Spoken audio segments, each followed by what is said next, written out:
My name's Jill Howell. I'm the Pamlico-Tar Riverkeeper with Sound Rivers. Thanks to everybody for being here and for joining us for our monthly virtual science series, Tell Me About It Tuesday. Before I jump in and introduce the speaker, I wanted to go over a couple housekeeping things real quick. So we are recording. So if you don't want your face recorded on the screen, you can turn your video off now. The other one is so I'm going to introduce the speaker. She's going to give a presentation. If you have questions, you can hold them until the end, and you can come off of mute and just ask them, or you can put them into the chat and we'll give them to Justine at the end if you don't want to forget about them. Oh, one other thing. So we have Jim Kellenberger here on the Zoom, a previous board member. Jim, I don't know if you want to say something real quick before we get started here. I do actually. Number one is I'm on the telephone. I hope you can hear me. I can't make my laptop work for this, but a couple of items. One is some of you folks may know that we produce a swim guide. This is not a piece of paper. It's electronic, and it takes people to do that. And Jill helps oversee these. We have a 50 plus locations, and with your help and with maybe some corporate sponsorship that you may know, we've got many requests for other locations. Very popular program. Go to our website and see about jumping in on that. The other thing is, I want to thank any and all of you that participated in our April match. Some board members and others put up some pretty good cash, and the rest of you came up with even better cash. That's what keeps Jill on the water. That's what keeps Matt Starr on the water. That's what keeps Katie Hunt on the water. And these people's phone numbers are posted at soundrivers.org. Their emails addresses are there. Ask them anything, particularly for Jill. If she doesn't know it, she'll either find it out or make it up. No, just kidding. She'll find it out for you. So without further ado, Jill, if you'll take it away there. Once again, thank you so much for joining us, and I hope you enjoy this program. Thanks for all that, Jim. So tonight we have Justine with us. She is a fourth-year PhD candidate in the Forestry and Environmental Resources Department within the College of Natural Resources at NC State. She's originally from the Hudson Valley in New York, but has lived in North Carolina for 14 years. Her field research, she's been conducting it across the Albemarle-Pamlico peninsula, and is studying saltwater intrusion, which is the progressive movement of saltwater into the interior landscape. And this is what we're going to be hearing about tonight. One of the goals of her research is to develop tools to characterize episodes of saltwater intrusion so that land managers and stakeholders can better understand saltwater intrusion events and how they might be changing.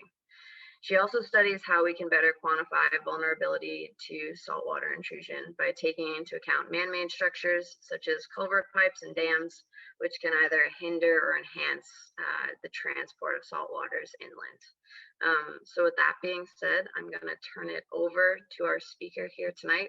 Justine, thanks so much for being here, and I'm going to let you share your screen.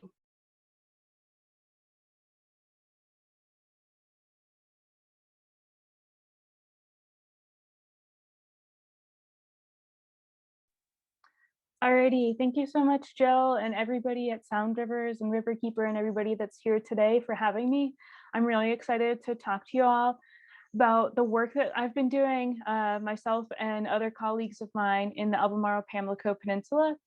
Today, I'm just going to talk about primarily a broad overview of saltwater intrusion and not go too much into the nitty-gritty details of what I do.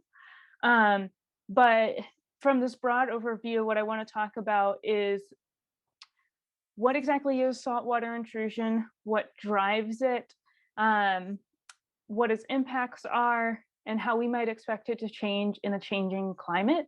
And then in addition to that, I'll brush over what I'm currently doing as well as what other folks are doing to better understand the implications of saltwater intrusion with regards to the ecology of the landscape, with regards to the economics and the social implications. So I will dive right in. So saltwater intrusion is the landward movement of saline waters into previously freshwater environments. And so this is something that's a lot of time it's talked about in groundwater resources, but it can also be occurring in surface waters.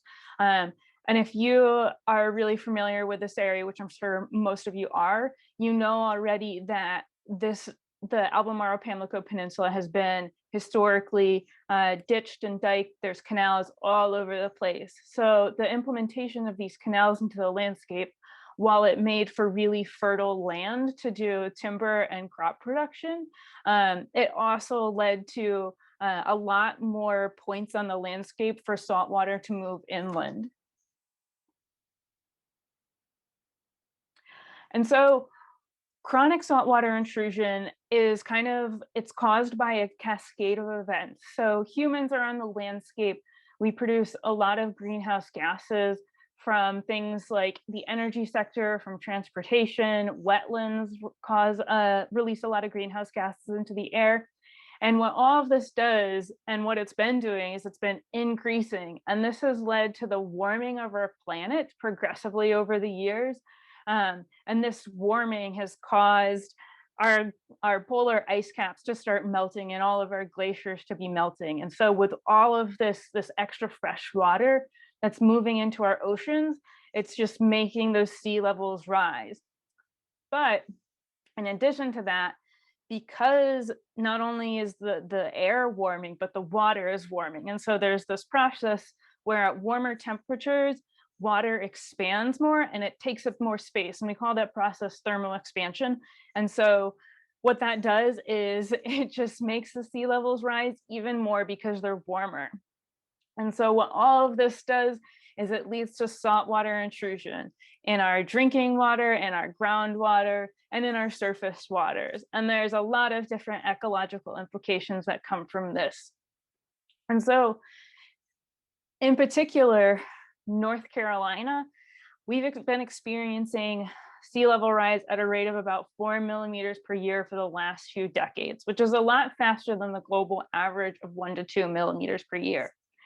But this 4 millimeters per year isn't even representative of the entire state. This 4 millimeters per year has been measured at Duck, North Carolina, which is it's quite different from the Albemarle-Pamlico Peninsula. And so one of the ways that our land kind of combats saltwater intrusion is by gathering more sediment and more organic matter to kind of raise the elevation just a little bit so that it stays at the same pace as sea level rise.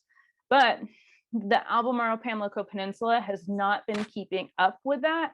And instead, we're losing a lot of elevation because our soils are actually being compacted. And so we're losing land at a rate much faster than Duck, North Carolina.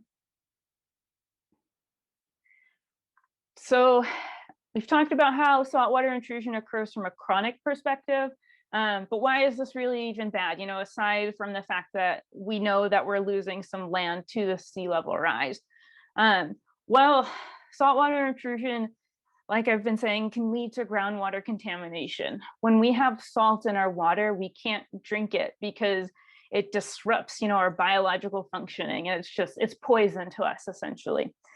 And so that salt is also poison to a lot of different, tree species and different crops. And so when we experience saltwater intrusion at really high rates, we end up with a landscape like we see here in the photo. And this, you might have heard of it before, but we call this a ghost forest. And it's when we have saltwater intrusion or increased inundation that drowns or salinifies our forests to the point that they can't survive. And so we have all these remnants of what was once a healthy forest. And it just looks otherworldly, almost creepy-ish. But so we see that we have these dead trees still standing here, but this marsh vegetation that's kind of creeping in, and eventually all those snags and those standing dead trees will fall to the ground and will just be replaced completely by marsh. But in addition to that, in addition to this forest mortality, with that also comes changes in the carbon storage that we have here. And the storage of carbon is really important because it can lead to changing the pH of our oceans, which has a lot of different ecological implications for different fish that live in the ocean. Like they can only tolerate water that's between a certain pH level. If it's too acidic, then they won't survive. If it's too basic, the other end of the pH spectrum, then they won't survive either. So it disrupts a lot of ecosystem functioning when we are releasing too much carbon into the oceans. And so with that as well, with more salt also comes the salinification of our agricultural fields. And so this is just one example where we're having a field that's experiencing saltwater intrusion or elevated levels of salinity. And so in these red outlines here, we're seeing land that's now fallow and it can't produce any crops because there's too much salt. And we know it's salt because the soil in certain places is much lighter, which can indicate that salt that was in that soil has precipitated out and is now sitting on the top of the surface because evaporation couldn't lift it up into the air. It was too heavy, so it just stays on the surface. But another evidence of this too is kind of on the fringes of these lighter patches of soil. We see that the vegetation's, it's not looking too healthy.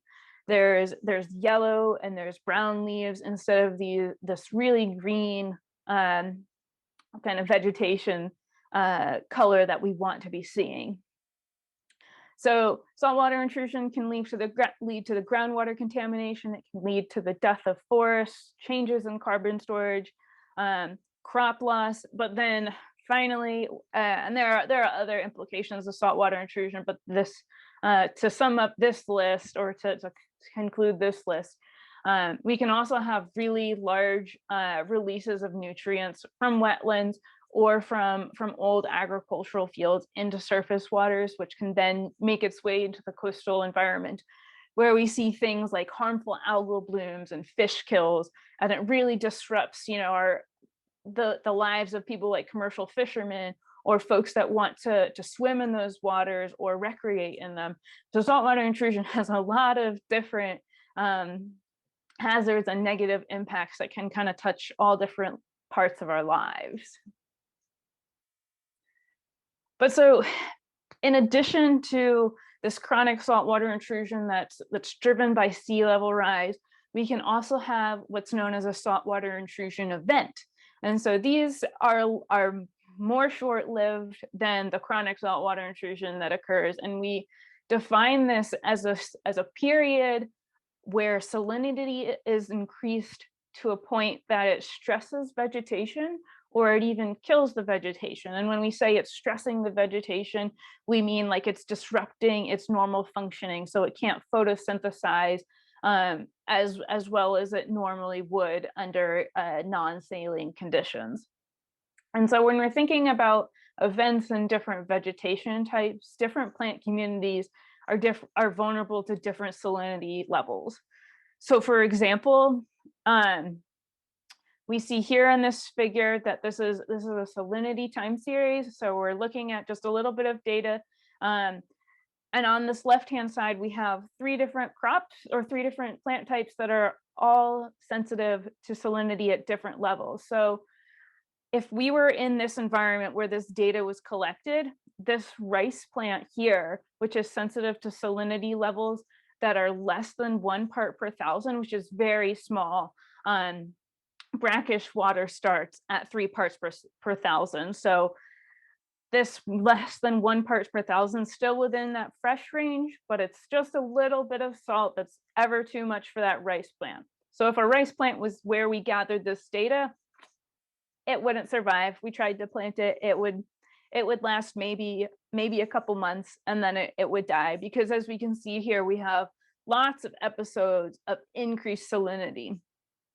And so, as I was saying, like, different plant communities will experience saltwater intrusion at different thresholds. So a bald-head cypress was a little bit more resilient to that saltwater intrusion than the rice plant, but it will still start to be stressed and even die at these higher salinities that we can see from this site. So what causes this episodic saltwater intrusion event? And so just to reiterate, an episodic saltwater intrusion event, it raises that salinity more than normal. And it's typically an acute pulse that can last anywhere from a few hours to even a few months. It just depends on what the driver is. And so the driver that I'm talking about, there's 3 different types of events. We can see them with drought, we can see them with storm surge, and then we can see them with wind tides. And so I'll go into a little bit more depth about each one of these in the coming slides, but those are the 3 drivers that I'm really studying and that occur in the Albemarle-Pamlico Peninsula here in North Carolina. So when we're thinking about storm-induced saltwater intrusion, a storm surge is essentially, above the normal tidal range. So what salt would normally reach inland is really increased during a storm surge. And so this carries a really large pulse of salt water far inland.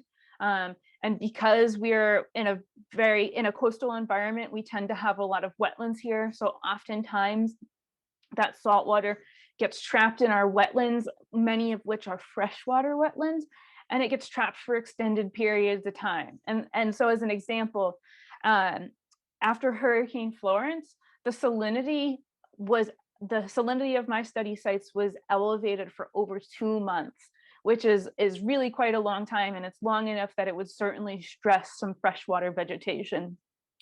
And as another example, if you're familiar with the Goose Creek State Park area of the peninsula, a few years ago we had another hurricane, and this time saltwater was trapped in the forest so long, I think it might have been almost 6 to 8 months, but it was trapped so long that it actually led to a large forest patch die-off within the park. And so what's really concerning about these events is that we're going to see a lot more of them as the climate continues to change. And we'll certainly be seeing a change in some of our wetlands as we experience more extreme precipitation events.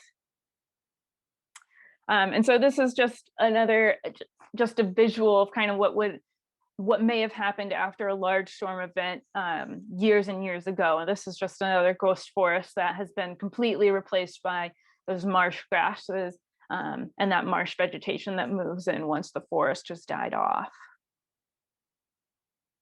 So drought-driven events, we still consider these episodic saltwater intrusion events, but they do happen on a slightly longer time period than storm events. Instead of having a really large pulse of really high salinity, because we instead are seeing more and more of our fresh water leaving the environment through the plants and through human uses for things like watering our lawn, through irrigation practices, just for everyday drinking water.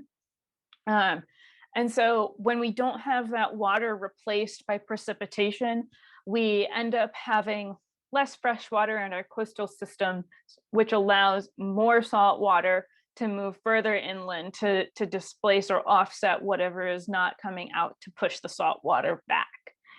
And so the change in salinity from a drought is much more gradual, but the stress that it puts on vegetation is often much more prolonged than what you see with a storm surge. And so as our climate continues to change, North Carolina, while we are predicted to see more extreme precipitation events, we're also expected to have more severe droughts in the coming years, which is certainly going to really accentuate the saltwater intrusion that we see, and probably lead to more events within our coastal systems. And then in addition to this, North Carolina is one of the fastest growing states in the nation. And so all of these people moving to the area, it's going to use up a lot more of our freshwater resources. And this is going to put a lot of pressure on our downstream systems.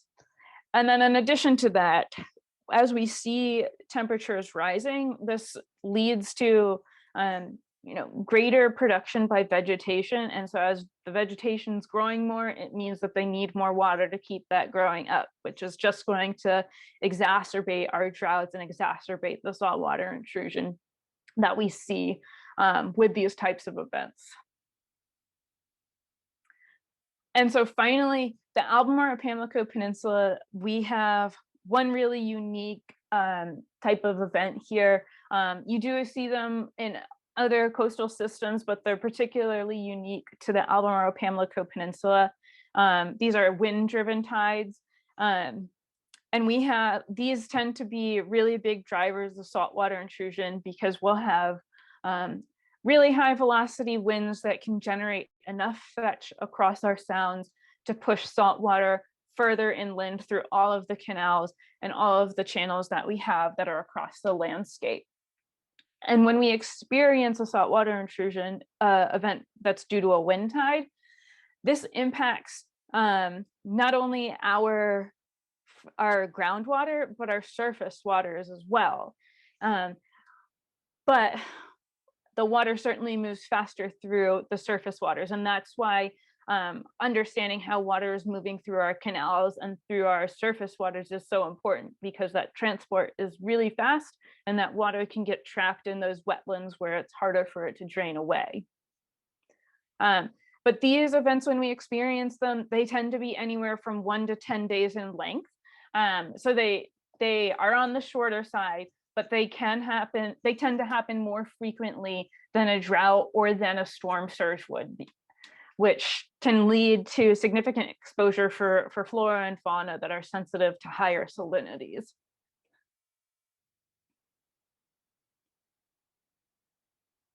And so humans, unfortunately, we can exacerbate these saltwater intrusion events. We've altered the landscape for generations. We've cleared our forests for settlement. We've drained our wetlands so that we can produce agricultural crops. And we see a lot of that across the Albemarle-Pamlico Peninsula. If you look closely at this image here, you can even see some of the canals. Like here we have the Intercoastal Waterway. Down here is Lake Mattamuskeet, Lake Phelps up here. But you can see almost a gridded pattern across parts of the landscape. And those are our canals that we've put on the landscape. And those are the channels through which salt water can move. But in addition to that alteration, we also dredge our rivers, and by river dredging, we pull up all the sediment that's at the bottom of the channels, and we essentially deepen our rivers, which makes them better for things like shipping. But by deepening that water, it just allows more space for the salt water to move in underneath the fresh water, because salt water is more dense than fresh water. So that's why it's often layered when you look at like a schematic of it. But at the end of this, why should we care? I mean, aside from the fact that you all probably live out there, and it may be affecting your daily lives. In a more broader perspective, millions of people live in areas that are less than 10 meters above the sea level. And of these 60 million, about 50 million live in areas that are going to be permanently inundated by 2100. And in fact, the Albemarle-Pamlico Peninsula, the majority of this land is less than a meter above sea level. And some of the predictions that we've been seeing for sea level rise are upwards of a meter of sea level rise by 2100. So it's quite probable that a lot of the land in the Albemarle-Pamlico Peninsula could be underwater in the next 100 years. In addition to that, from an economic standpoint, these saltier waters through sea level rise and through episodic saltwater intrusion, they're invading fresher areas where sensitive fish and shellfish live. And 90% of North Carolina's commercial fishing is in an area that's vulnerable to saltwater intrusion. So we could be seeing huge economic impacts over the coming years as saltwater intrusion becomes more frequent. And from an agricultural standpoint as well, we generate $35 million annually from agriculture and livestock operations. And if that land is underwater, it's a huge economic loss, as well as a loss to property, a loss potentially to life. And finally, coastal wetlands have immense value, but beyond just the wetlands themselves, not the agricultural land, but they have immense value economically and ecologically.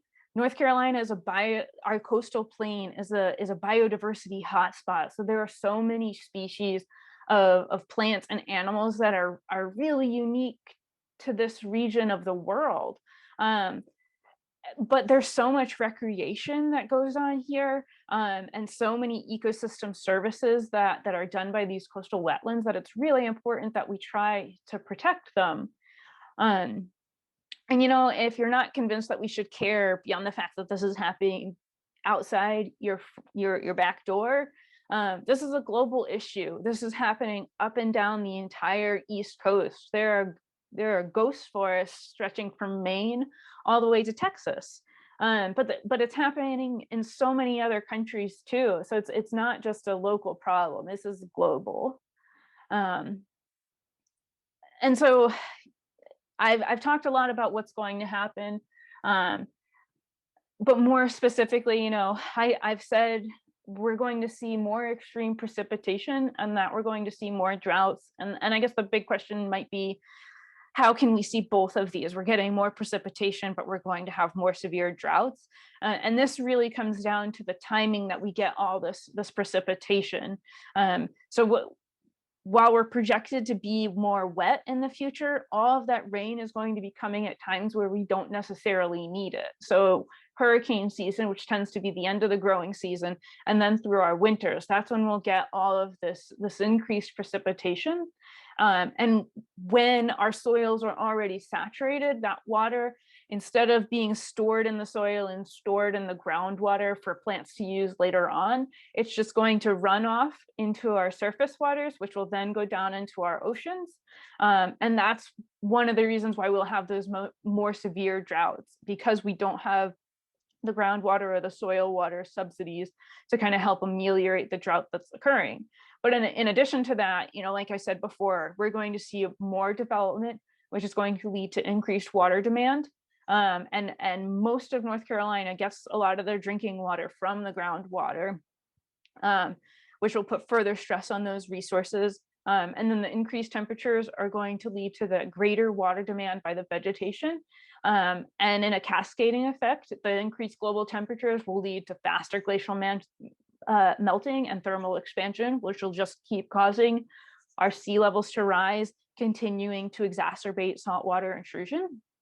And then finally, with this increased severity of drought, in addition to that greater reach of saltwater inland, we're also going to have a greater wildfire risk, which just it will lead to immense amounts of land cover change on the peninsula, and the fires from about a decade or so ago within the wetlands are direct evidence of that. A lot of those lands have completely changed their ecosystem type from a forest to a marsh.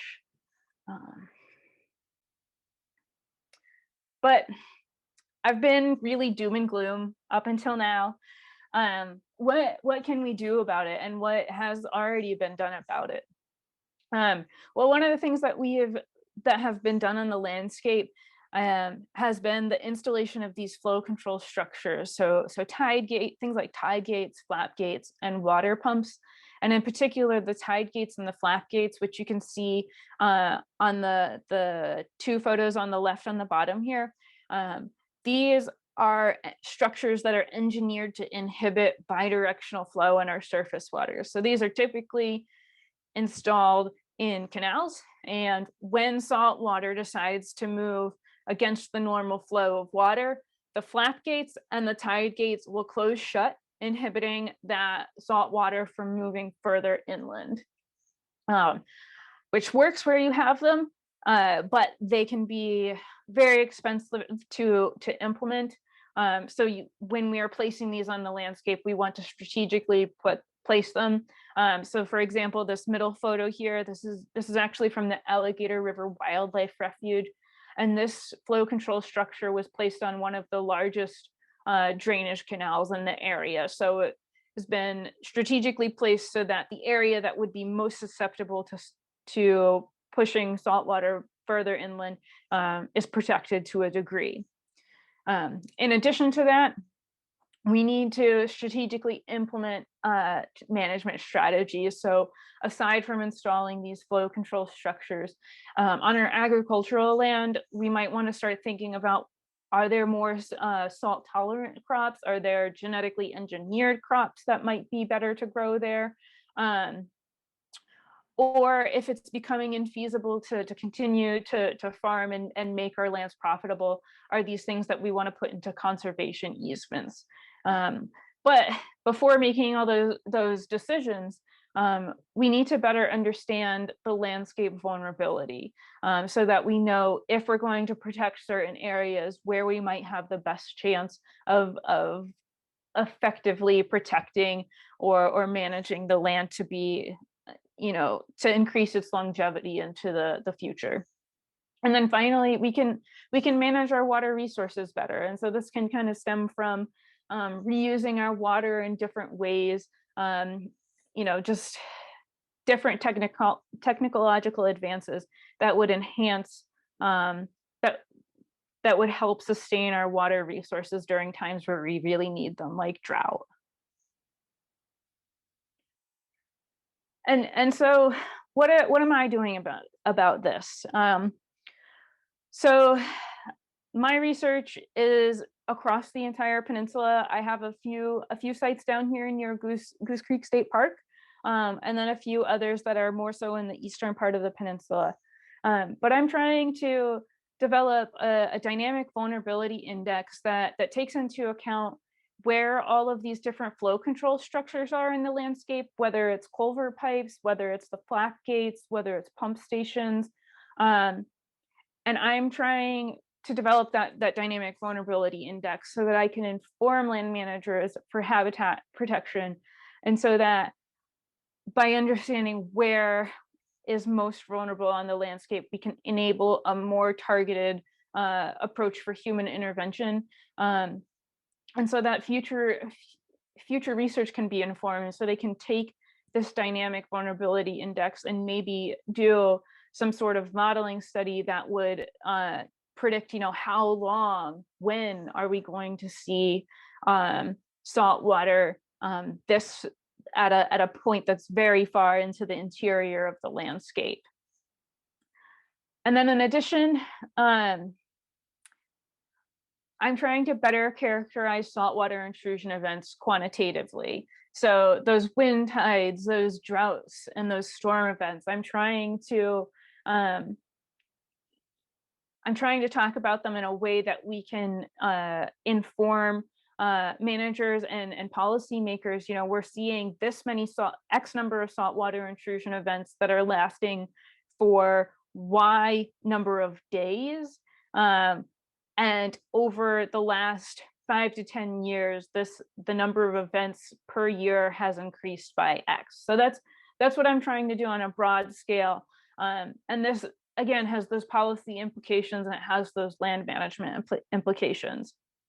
But I'm not the only one that is doing this.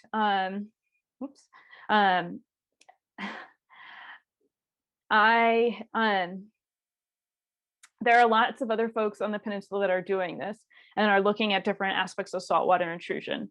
And so as a summary, saltwater intrusion is driven naturally by sea level rise, but we're exacerbating it in ways such as altering the landscape. And saltwater intrusion, we're jeopardizing our natural resources, our wetlands, our fisheries, and a lot of endangered species habitat. But if we start planning now and we start implementing strategic management policies and decisions, we may be able to enhance the longevity of this region. And with that, if anyone is interested in other work that folks are doing, there are a number of folks at Duke, NC State, and UNC and ECU that are all working on things like ghost forests, saltwater intrusion. And if you want to learn a little bit more about saltwater intrusion, you should definitely check out the Science Friday YouTube video titled "The Seeds of Ghost Forests." It captures a really broad view of what we've been doing out here. And with that, I will take any questions and stop sharing my screen.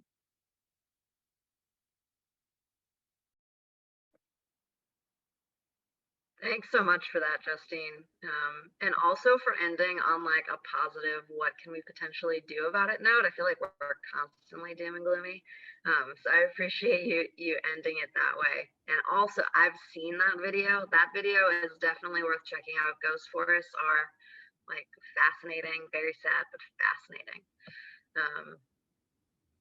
Vale, I'm gonna turn it over to you to field questions. Absolutely. If any of you have questions for Justine, you can just type them in the chat. But Justine, I actually have a couple of questions for you. You said early on in your presentation that the soil is being compacted in the Albemarle-Pamlico Peninsula. Why specifically is that happening? That the soil is actually not gaining ground but losing ground? Yeah, sorry, I had to find my mouse. But yeah, so there's a lot of processes at play.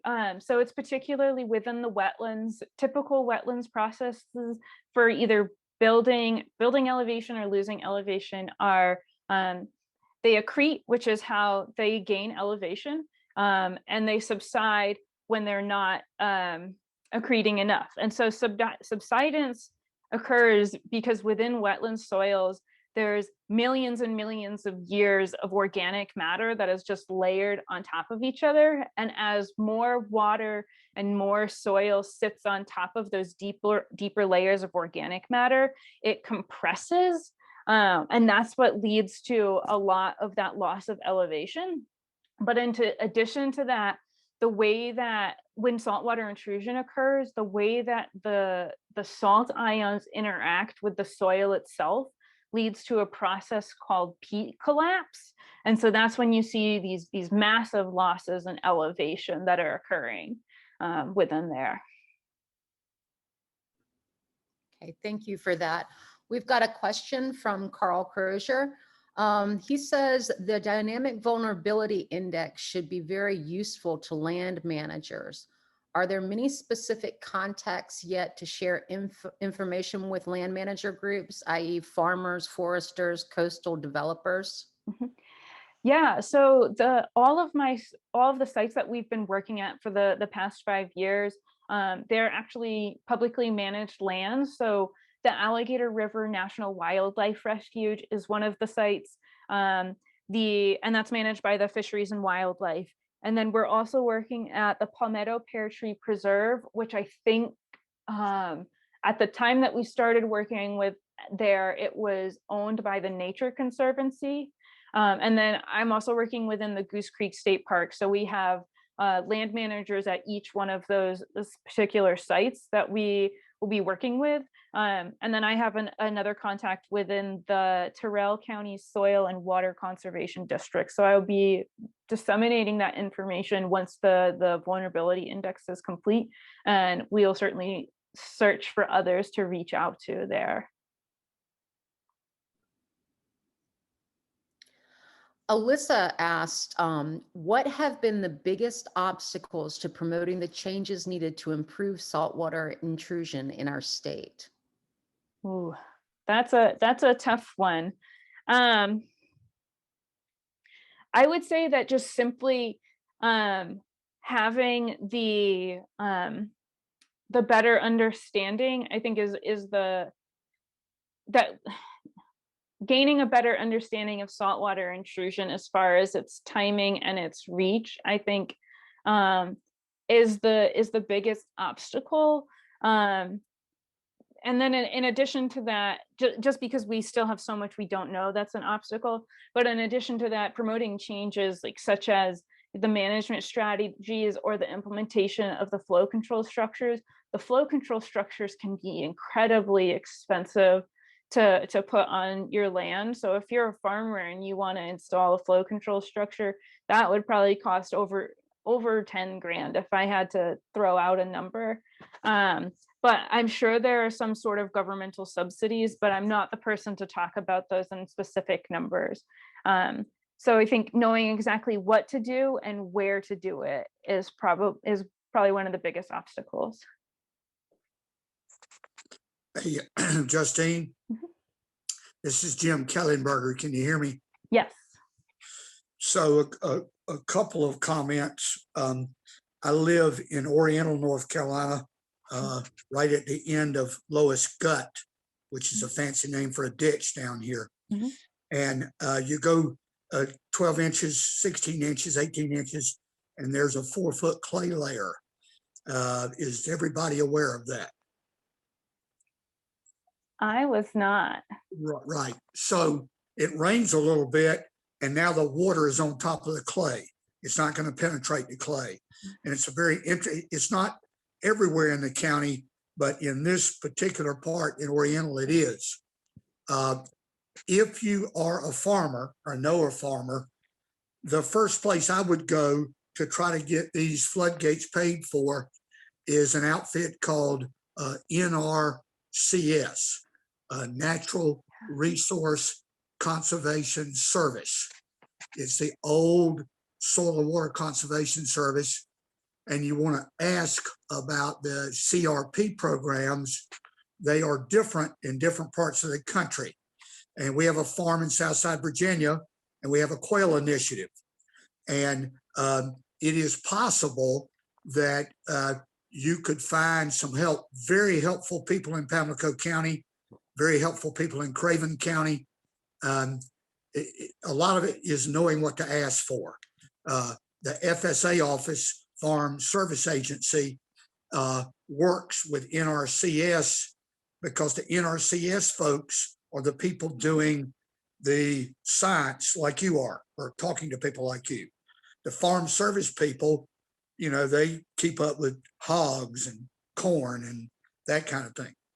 And the last piece of information I'll share with you is Al Spruill and a friend of his have the first functioning rice farm, you piqued my interest, in North Carolina in 125 years.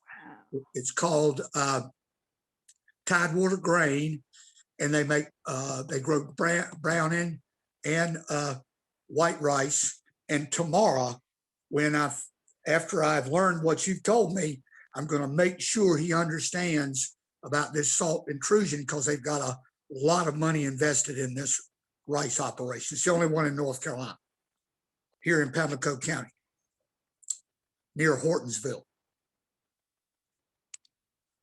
He won't even, it's so top secret, he won't even tell me where it is. How far inland is Hortonsville from the Sound? So you're going to go up the Pamlico, and then you're going to go up the Bay River, and Hortonsville is on the Bay River.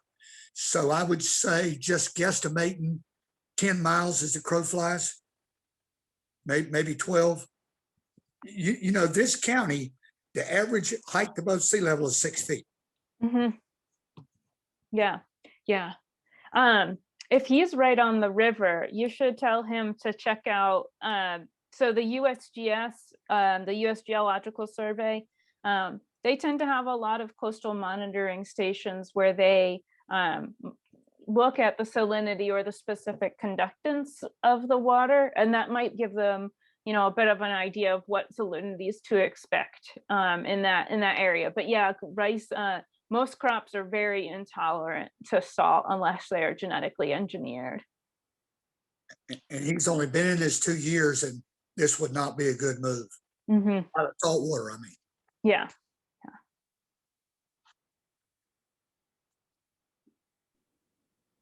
Okay, does anyone have any other questions that you'd like to ask Justine?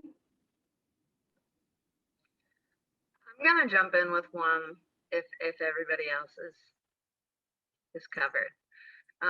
So Justine, you mentioned that you saw a stand of trees in Goose Creek. There was a saltwater intrusion event and those trees died. Once there is a saltwater intrusion event, even if the waters eventually recede, is that land like lost now, or is it possible for like the vegetation to come back, for like new trees to grow, or once soil has that salt in it or groundwater is contaminated? Is that sort of it? Yeah, so I think it really depends on where it is, and like within ecosystems, there are a number of times where an ecosystem can recover from certain stress. But I believe in the case of Goose Creek, I think there are some new trees that are starting to grow back. But often, so it is recovering, but it's been a really slow recovery. So sometimes, yes, the trees can come back, but especially when it comes to chronic saltwater intrusion, that's less of a likelihood that the trees will come back, and instead the marsh will move in.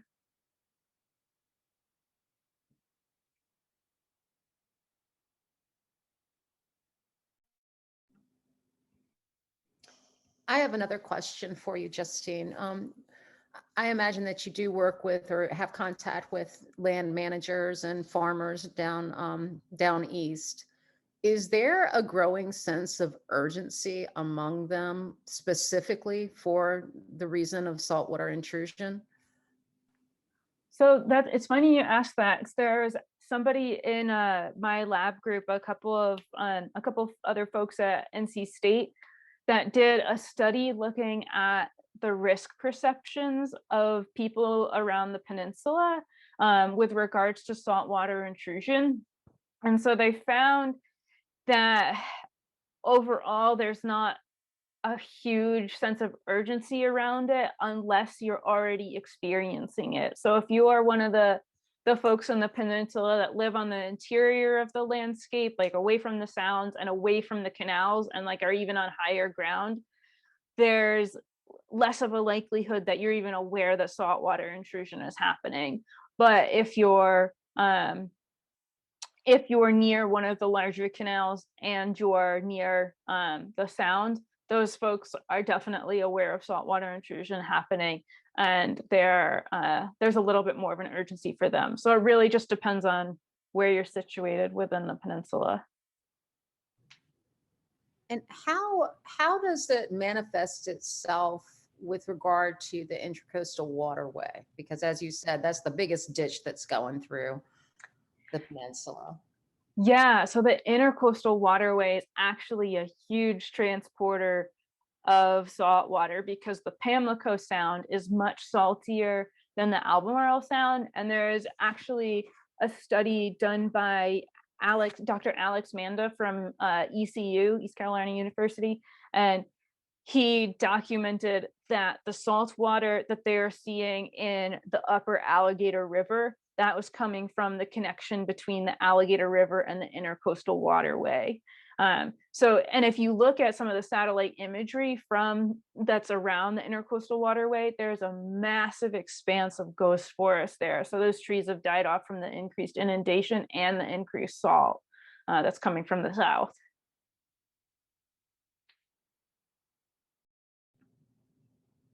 Okay. All right, thank you for that. And I have one more question, and this may be way beyond your realm of study. But you said earlier about the result of climate change is that we are going to have increased precipitation at the same time as drought, but that precipitation is coming at times that we don't really want it, which is the winter and, or fall and winter. Why is that the case? that one is definitely outside of my realm of expertise. I just hadn't heard that before, and you know, that's my own lack of studying that particular thing. But yeah, the North Carolina just released what is it? It's the North Carolina Climate Assessment and Resilience Plan. They released this in June of 2020. So I believe in there you'll find more of an explanation of why that's happening.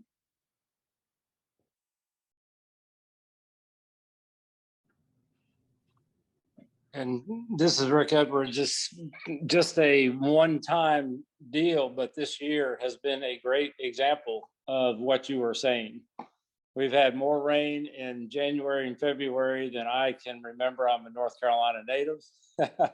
And since February, we can't get any rain in here. So I found that aspect of it very interesting.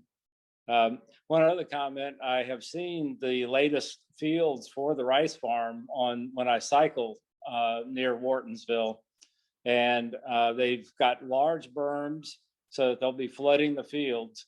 And I think they're in the process of building or digging a well, which I'm assuming is just going to be taking from the groundwater. And so it sounds like they need to be careful that they don't end up sucking in salt water when they're flooding their fields. Yeah, absolutely. I'm not sure how much of an issue that would be for the East Coast, because I don't know how many operations are out there that are pulling water from the groundwater for things like irrigation. But I know on the West Coast, a lot of their saltwater intrusion problems are because they depleted their they've overpumped their groundwater wells to the point that the depth at which the well is installed now is just sucking up salt water. Yeah.